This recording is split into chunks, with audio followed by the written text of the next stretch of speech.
And now sports with Chris Duerr from the Little Jess Chrysler Dodge Jeep and Ram Sports Desk. And tip-top of the evening, everybody, and welcome to Sports Final and an early happy Easter to one and all. Now, for those colleges and high schools who observe this as a working holiday weekend, Mother Nature provided some really spring-like weather, which made for an awful lot of fun.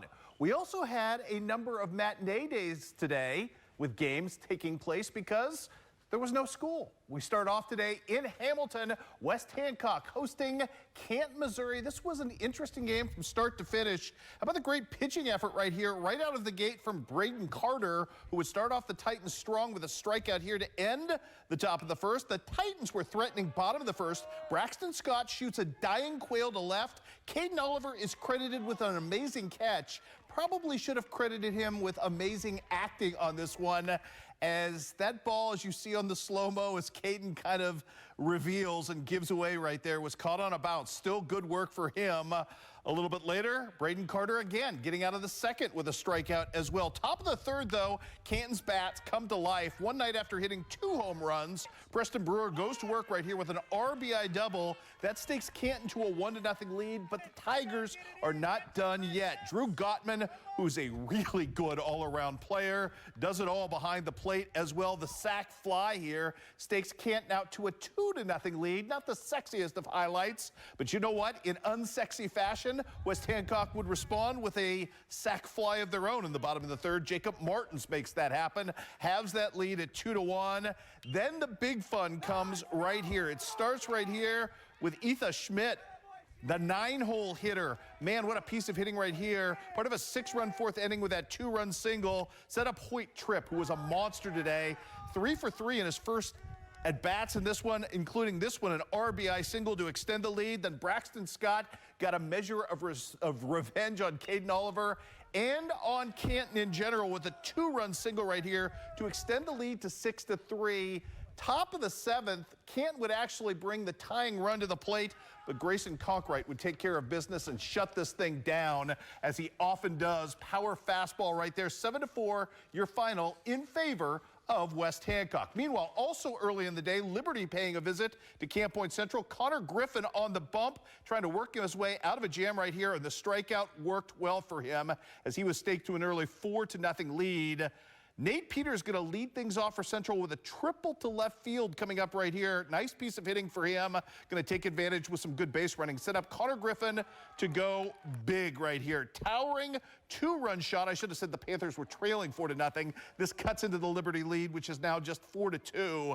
Thanks to Connor Griffin's 2-run jack right here you see to the deepest part of left. Mason Miller's going to keep things rolling along, adding and contributing with a stand-up double right here of his own, and that would set the wheels in motion for Tanner Kinehart to come up strong. Mr. Kinehart's going to step up and single right after that double to left field right here. That RBI single cuts the Liberty lead even more, down to 4-3 at this point. Whittling away, Connor Griffin still staying strong after those early runs on the hill in this one, settling in nicely. Going to get yet another strikeout right here. That was good. He's also going to get some help from his defense, and it'll be Cole Peterson behind the plate throwing out yet another runner. He's pretty darn good at this as well. Liberty's Jack Sparrow was dealing as well in relief in this one. Comes in strong after all those runs were coming up and is going to get the big-time strikeout right here to get himself out of a jam. Bottom of the third in this one, Bryden Allison with a sac fly to right ties the game at 4. Central would go on to win this game 5-4 in comeback fashion after trailing 4-0 early. Elsewhere on the baseball diamond scoreboard today, Brown County at home cannot handle Unity, as it was a big showing in this one from Avery Freeze on the hill. He got the win, gave up just 4 hits, only 1 earned run, and 10 strikeouts in the offing for the victory.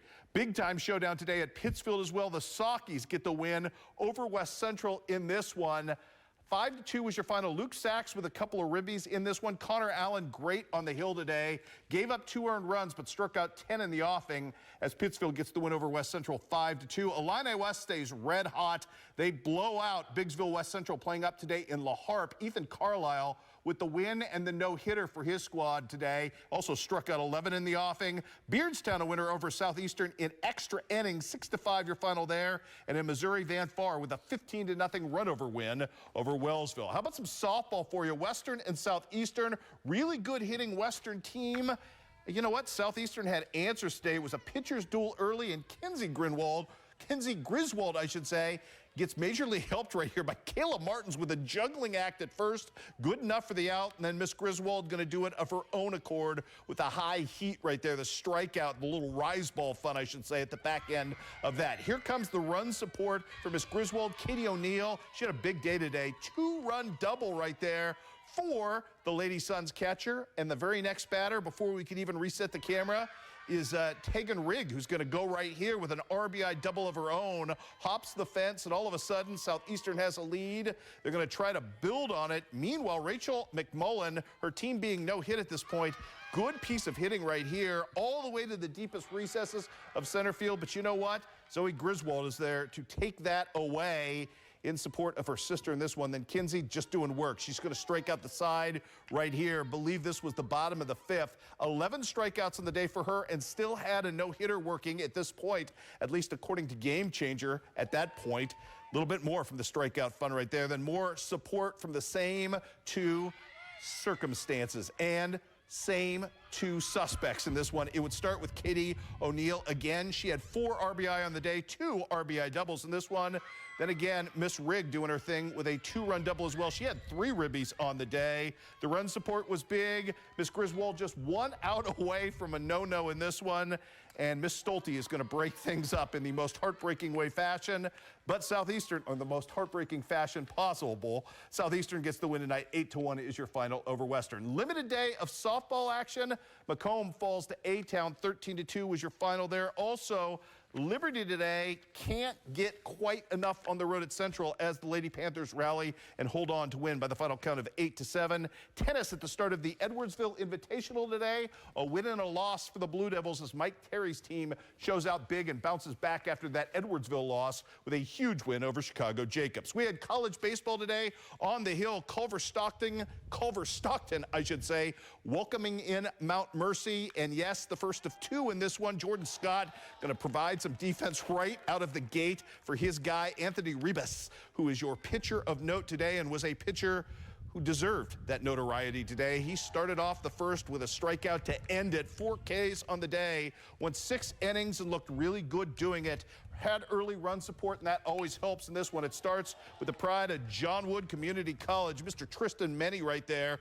Little nifty piece of hitting to start things in motion for his team in the bottom of the first. Then Ryan Oso, 2-run single, breaks the deadlock, or at least the scoreless tie at that point, staking the Wildcats to a 2-0 lead. Your next hitter, Jackson Day, your DH of the day, an RBI single as well. 3-0 before you could blink. The Wildcats get the win in this one, 6-4, and make it a clean sweep on the day as they win the second game, 7-4 as well. Same teams back at it coming up tomorrow on the Hill. Also today, Quincy University finally gets one on the road at Drury. They lost yesterday. Sorry, forgot that series started on Thursday.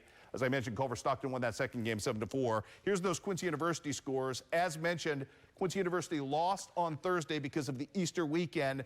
Quincy University bounces back and gets a split today. Final game of the series comes up tomorrow. That second game, Quincy University won by a 10-2 count. Some softball for you from Culver Stockton as well today. Game 1 of a doubleheader. Lady Wildcats taking on a very good Mo Valley squad. This is Lacey Stamper with a single to start out the bottom of the 4th.